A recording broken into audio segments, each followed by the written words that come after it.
The best way to clean your mills is to use a clean, lightly damp cloth. After cleaning, dry the mill straight away.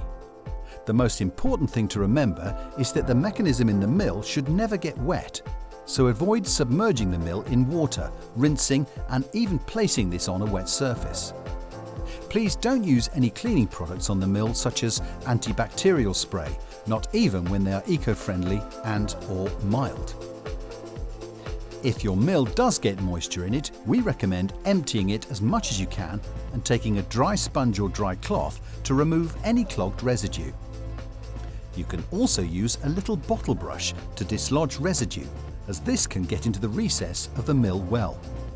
Do not unscrew or remove any screws when cleaning.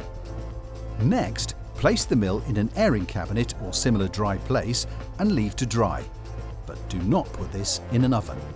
If required, repeat this process until all remaining residue has been removed before refilling.